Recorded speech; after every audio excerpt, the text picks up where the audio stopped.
Hi, my name is Kelly. Welcome to my channel. I am so happy to have you here today. I'm going to be doing a Christmas reading recommendation for the Santa Claus Chronicles. And I am going to let you, if you have little kids, I'm going to let you have a moment to pause and grab earbuds or something like that, because we're going to talk about some Santa secrets. All right, so the Santa Claus Chronicles is written by Santa Dan Shorter and with the help of Renee Rutledge.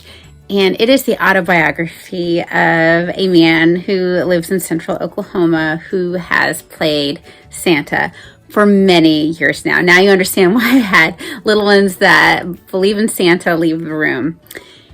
My favorite thing about his stories, and I have met him twice on two occasions in real life, is that he puts an emphasis on the fact that he's not what it's all about, that it's all about Christ. That's why we celebrate Christmas. He talks in his book about different ways that he's put that into practice. For instance, he and his wife moved to a part of town that was not necessarily the best, where there are children that are underprivileged, specifically so that he could and his wife could minister to these kids. He also has been on mission trips to Africa, and I just love hearing about how children will run up and be Father Christmas in Africa. I mean, how touching. And he talks about illness in his life, with dealing with his wife's illness. He talks about having kids that are sick come to him, having kids that have really serious issues going on in their life, ask Santa to fix them, and how he has to tell them that he's just a toy maker. He's not God. So it's so interesting to read this book. I'm so glad I've got to meet him in real life, and my kids have met him as Santa Claus. He did not disappoint at all. He's amazing. But he goes along with what we've chosen as our approach to Santa and our family.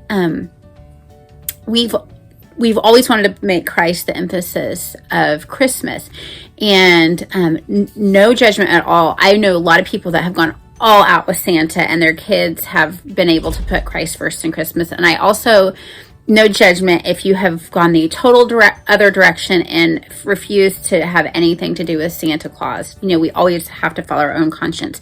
We kind of went in the middle of that. We've never told our children that Santa brings them presents, or that he sees them when they're sleeping, knows when they're awake. We never have told them any of that. Our children know that we're the ones that are providing the presents that they open, but we are not the enemies of fun, and not that Santa's the only way to have fun at Christmas. We thought it was fun to just have pretend games. We have sung some of the Santa Claus songs, and we think that it's so fun and adds just a sense of magic to the season to go visit Santa Claus when we can. There have been years where our youngest child has not been healthy enough to go in a situation to see Santa Claus.